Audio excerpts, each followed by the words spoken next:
ये कहानी है एक ऐसे शख्स की जो डोंगरी की तंग गलियों से निकलकर मुंबई अंडरवर्ल्ड का बादशाह बन गया। 70 का दशक। मुंबई अंडरवर्ल्ड में जब हाजी मस्तान की पकड़ कमजोर हो रही थी, उसी वक्त 19 साल का एक लड़का तूफान बनकर उभर रहा था। इस लड़के ने न सिर्फ हाजी मस्तान की गैंग को बुरी तरह तबाह कर दिया, बल्कि आगे चलकर करीम लाला की पठान गैंग से सीधी टक्कर लेकर मुंबई की सड़कों पर गैंग वॉर छेड़ दी। सैकड़ों लोग मारे गए, जिसमें से एक उसका बड़ा भाई भी था, जिसकी मौत का बदला उसने करीम लाला के भाई को मार कर लिया। मुंबई के लोगों में उसका खौफ जितना बढ़ रहा था, वो खुद उतना ही बेखौफ होता जा रहा था। स्मगलिंग, वसूली, रियल एस्टेट और मैच फिक्सिंग के जरिए उसने करोड़ों रुपए कमाए। वो बॉलीवुड की फिल्मों में अपनी ब्लैक मनी लगाकर उसे व्हाइट करवा लेता और एक्टर्स से लेकर प्रोड्यूसर्स तक हर किसी को हफ्ता देना पड़ता, और जब कोई हफ्ता देने से मना करता तो ये सरेआम उसकी हत्या करवा देता, जैसा कि इसने संगीतकार गुलशन कुमार को दिन दहाड़े मरवा दिया था। उसने अनीता अयूब और मंदाकिनी जैसी खूबसूरत अदाकारों को अपने प्यार या डर के जाल में फंसाया और अपने आतंकवाद का साम्राज्य पूरी दुनिया में फैला दिया। और जब मुंबई पुलिस ने उसके खिलाफ बड़ी एक्शन ली तो वो पाकिस्तान भाग गया और वहां से उसने 1993 के मुंबई ब्लास्ट करवाए, जिसमें 250 से ज्यादा लोग मारे गए। आज उस शख्स को भारत, अमेरिका समेत दुनिया के कई देशों की जांच एजेंसियां ढूंढ रही हैं, लेकिन वो कहां है कोई नहीं जानता। ये कहानी है मुंबई के अंडरवर्ल्ड के सबसे खूंखार डॉन दाऊद इब्राहिम कास्कर की, जो एक पुलिस कांस्टेबल का बेटा था, लेकिन छोटी मोटी चोरियों से शुरुआत करके डी कंपनी का सरगना और मुंबई अंडरवर्ल्ड का बेताज बादशाह बन गया। साल था 1955। मुंबई की तंग गलियों वाला एक इलाका डोंगरी, जहां दिन में भी सूरज की रोशनी मुश्किल से नीचे पहुंचती थी।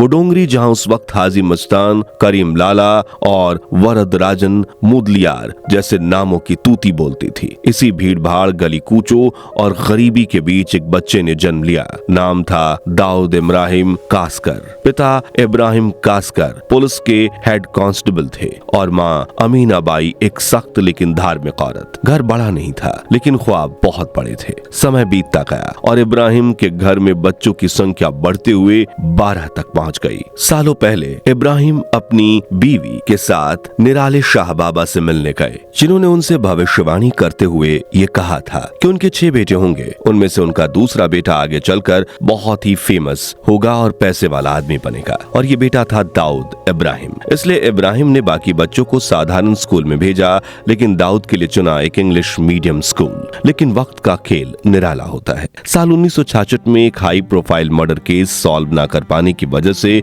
इब्राहिम को सस्पेंड कर दिया गया और अचानक घर की हालत डगमगा गई। कभी कभी भूखे रहने तक की नौबत आ जाती थी। इसी दौर में दाऊद की पढ़ाई छूट गई और शुरू हुई उसकी असली कहानी। डोंगरी की गलियों में उसका मेलजोल कुछ ऐसे लड़कों से हुआ जो चोरी और ठगी करते थे। 14 साल की उम्र में दाऊद ने पहली बार चोरी की और पकड़ा गया। पिता ने पुलिस बेल्ट से पिटाई की, पर कुछ असर ना हुआ। धीरे धीरे चोरी से लेकर ठगी, फिर गुंडागर्दी तक दाऊद हर हद पार करता गया। मेहता मार्केट में उसने अपने दोस्त के साथ एक दुकान खोली, जहां विदेशी घड़ियों के नाम पर लोगों को ठगने का धंधा चलता था। नाम बढ़ा, डर फैला और दाऊद बना डोंगरी का बदनाम छोकरा। कुछ वक्त बाद वो वाशु दादा नाम के लोकल डॉन के गिरोह में शामिल हुआ, लेकिन ताकत मिलते ही उसी से टकरा गया। वाशु ने एक दिन उसके पिता और भाई शब्बीर को खुलेआम अपमान किया और उसी दिन दाऊद ने कसम खाई कि अब डर नहीं, सिर्फ बदला। उसने वाशु दादा को रास्ते से हटाया और खुद डोंगरी का नया कंग बन बैठा। अब वो छोटा मोटा गुंडा नहीं रहा, बल्कि उसने अंडरवर्ल्ड में कदम रख लिया था। 1970 के दशक में दाऊद ने कुछ समय के लिए हाजी मस्तान के लिए भी काम किया। वही मस्तान जो बिना हथियार उठाए भी पूरी मुंबई पर राज करता था। पर दाऊद को मस्तान की ये शांति रास नहीं आई। वो डर नहीं, दबदबा चाहता था। मौका मिला जब हाजी मस्तान ने उसके 2 दोस्तों को पठान गैंग से पिटवा दिया। बदला लेने के लिए दाऊद ने प्लान बनाया। खबर थी कि हाजी मस्तान की 5 लाख रुपयों से भरी अटैची मरीन लाइन में मालाबार हिल्स जा रही है, और 19 साल की उम्र में दाऊद ने अंडरवर्ल्ड के बादशाह की गाड़ी रुकवा छुड़वाकर वो अटैची लूट ली, जो असल में हाजी मस्तान की नहीं बल्कि बैंक की थी। इसलिए मामला सीधा पुलिस तक पहुंच गया और जो पुलिस टीम इस केस की इन्वेस्टिगेशन कर रही थी उसमें उसके पिता इब्राहिम कासकर भी थे। जब उन्हें पता चला कि इस लूट का मास्टरमाइंड कोई और नहीं बल्कि उनका बेटा है, तो वो दाऊद की पुलिस वाली बेल्ट से पिटाई करते हुए उसे थाने ले गए और बड़े पुलिस अफसरों के सामने अपने बेटे के काले कारनामे के लिए माफी मांगी, क्योंकि उसके पिता ने खुद उसका सरेंडर करवाया था, इसलिए वो कुछ ही दिनों में छूट गया। लेकिन बेइज्जती और पिता की पिटाई के बाद भी दाऊद पर कोई असर नहीं पड़ा और बाहर निकलने के बाद उसने ऐसे ऐसे कारनामे किए कि अंडरवर्ल्ड की दुनिया में उसके नाम का डंका बजने लगा। 70 के दशक के आखिर में दाऊद का और उसका भाई शबीर बाशु दादा के करीबी थे, लेकिन वक्त के साथ साथ उन्होंने अपना रास्ता अलग बनाया। खालिद पहलवान के साथ मिलकर खुद का गैंग खड़ा किया, वही गैंग जो आगे चलकर डी कंपनी के नाम से पूरी दुनिया में मशहूर हुआ। उधर हाजी मस्तान ने अंडरवर्ल्ड छोड़कर राजनीति की राह पकड़ ली, जिससे दाऊद के लिए स्मगलिंग, गोल्ड ट्रेड और एक्सटॉर्शन पर अपनी पकड़ मजबूत करने के दरवाजे खुल गए। धीरे धीरे उसकी ताकत इतनी बढ़ी कि पुराने डॉन करीम लाला को नुकसान झेलना पड़ा। पहले जिन धंधों पर पठान गैंग का राज था, अब वहाँ दाऊद का सिक्का चलने लगा था। यही शुरुआत थी मुंबई के सबसे खूनी गैंग वॉर की। सड़कों पर गोलियां चलने लगी, दोनों ओर लाशें गिरने लगी। हाजी मस्तान ने कई बार बीच बचाव की कोशिश की, लेकिन नफरत और व्यक्तिगत हो चुकी थी। एक बार करीम लाला के आदमियों ने दाऊद को पकड़कर बुरी तरह पीटा। उस दिन उसे सिर्फ चोट नहीं लगी थी बल्कि अपमान का जख्म भी मिला था, और वही जख्म उसके अंदर बदले की आग बन गई। आने वाले सालों में ये दुश्मनी एक एक कर सब पर भारी पड़ी। 1981 में मनिया सुरवे और पठान गैंग ने उसके भाई शब्बीर की हत्या कर दी। इसके बाद दाऊद का दिमाग सनक गया। उसने पुलिस से हाथ मिला लिया और दुश्मनों की जानकारी देकर उनके गैंग को एक एक करके खत्म करवा दिया। 1982 में मनिया सुरवे एनकाउंटर में मारा गया, बल्कि दाऊद का हिसाब अभी पूरा नहीं हुआ था। 1984 में करीम लाला के भतीजे समद खान को उसने 19 गोलियां दागकर मौत के घाट उतार दिया और 2 साल बाद करीम लाला के भाई अब्दुल रहीम खान को भी मरवा दिया। अब पूरा अंडरवर्ल्ड उसके कब्जे में था। दाऊद ने मुंबई, गुजरात और दमन के तटों से इलेक्ट्रॉनिक गुड्स, ड्रग्स और गोल्ड स्मगलिंग पर कब्जा जमा लिया और इसी से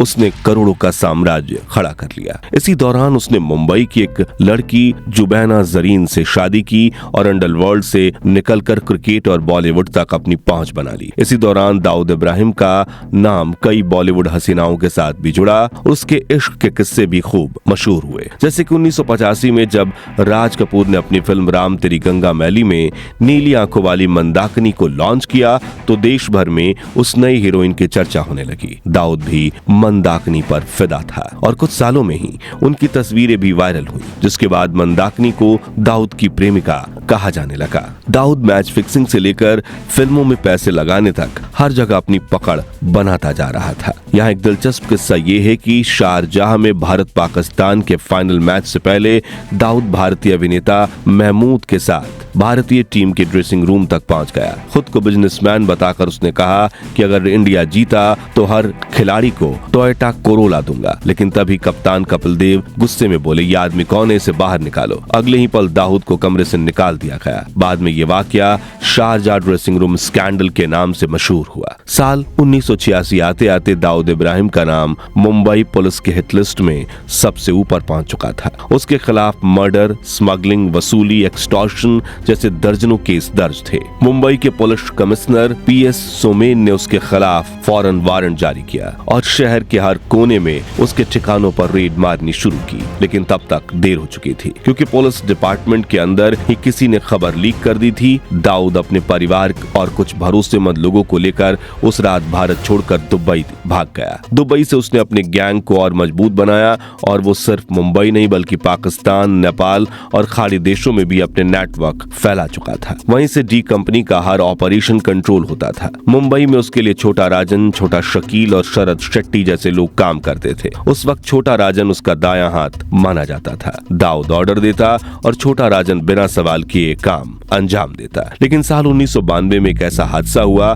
जिसने सब कुछ बदल दिया। दिसंबर में बाबरी मस्जिद विध्वंस के बाद पूरे देश में दंगे भड़क उठे। मुंबई में सैकड़ों लोग मारे गए और इसी माहौल का फायदा उठाकर दाऊद ने बदला लेने की साजिश रची, लेकिन उसने इस हमले की प्लानिंग से अपने दाहिने हाथ छोटा राजन को दूर रखा। उसने टाइगर मेनन और मोहम्मद डोसा के साथ मिलकर इस हमले की तैयारी की और पाकिस्तान की खुफिया एजेंसी ISI भी इस आतंकी हमले की प्लानिंग में जुड़ गई। 12 मार्च 1993 मुंबई के दिल में एक के बाद एक 12 बम धमाके हुए। Share market, Air India building, cinema halls, हर जगह तबाही मच गई। 250 से ज्यादा लोग मारे गए और हजारों घायल हुए। बाद में जांच में खुलासा हुआ कि इन धमाकों की पूरी प्लानिंग दुबई और कराची से हुई थी और इसके पीछे था अंडरवर्ल्ड डॉन दाऊद इब्राहिम। भारत सरकार ने उसे मोस्ट वांटेड टेररिस्ट घोषित कर दिया। तब से लेकर आज तक इंटरपोल और भारतीय एजेंसियां उसे दुनिया के कोने कोने में तलाश रही हैं, लेकिन वो अब तक हाथ नहीं आया है। उधर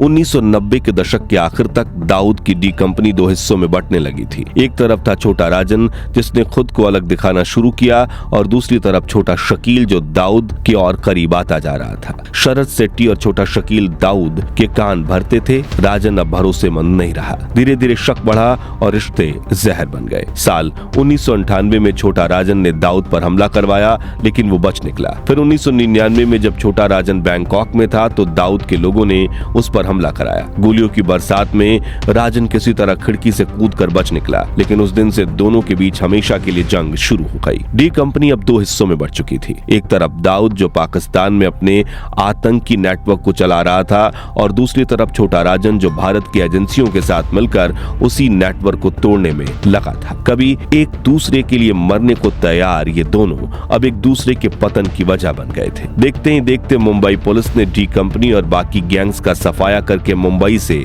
अंडरवर्ल्ड की जड़ें उखाड़ फेंकी। लेकिन इन सब के बीच दाऊद का रहस्य और बढ़ गया। कोई कहता वो कराची में है, कोई बताता उसने पहचान बदल ली है, लेकिन सच्चाई कोई नहीं जानता था। साल 2003 में भारत और अमेरिका ने दाऊद को वैश्विक आतंकी घोषित कर दिया और उसके सिर पर $25 मिलियन का इनाम भी रखा। कई साल बीते और 26 नवंबर 2008 के दिन मुंबई में एक बार फिर आतंकी हमले हुए, जिसमें 166 बेकसूर लोग मारे गए। इस हमले की जिम्मेदारी पाकिस्तान के आतंकी संगठन लश्कर-ए-तैयबा ने ली, लेकिन रिपोर्ट्स की माने तो जांच आगे बढ़ी तो पता चला कि इस हमले की साजिश में दाऊद भी शामिल था और पाकिस्तान में बैठे दाऊद के नेटवर्क्स ने ये सारी साजिश की थी और मुंबई में आतंकियों की मदद भी, चाहे वो लॉजिस्टिक सपोर्ट देना, फाइनेंसिंग करना या लोकल चैनल्स के जरिए उनकी मूवमेंट्स को आसान बनाना। कई रिपोर्ट्स में यहाँ तक दावा किया गया कि डी कंपनी के कुछ पुराने गुर्गों ने हमले से पहले मुंबई में आतंकी किरियानी जासूसी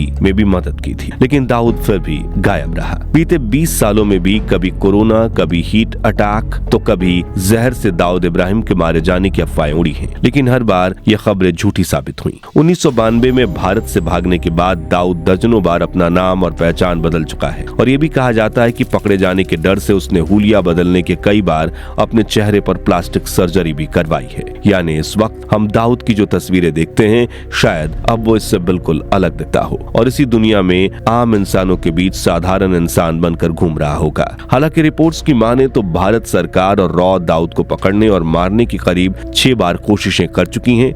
इसके अलावा दुनिया भर की कई देशों की एजेंसियों और अंडरवर्ल्ड के डॉन दाऊद को मारने की कोशिश कर चुके हैं, लेकिन वो हर बार बच निकलता है और आज दाऊद की उम्र करीब 70 साल है। तो क्या डी कंपनी का गैंगस्टर दाऊद कभी पकड़ा जाएगा या नहीं? और क्या अब मुंबई में अंडरवर्ल्ड का पूरी तरह से खात्मा हो चुका है या पर्दे के पीछे इनके लूट, चोरी, किडनैपिंग, धमकाने और ड्रग्स के ऑपरेशंस आज भी चल रहे हैं? अपनी राय हमें कमेंट्स में बताइए। उम्मीद है आपको ये वीडियो पसंद आया होगा। अगर हाँ तो इसे लाइक और शेयर करके 15,000 लाइक्स जरूर करवा दीजिए और ऐसे ही रोचक वीडियोस के लिए हमारे चैनल को सब्सक्राइब करके पास वाली घंटी बजाना मत भूलिएगा। जय हिंद, जय भारत।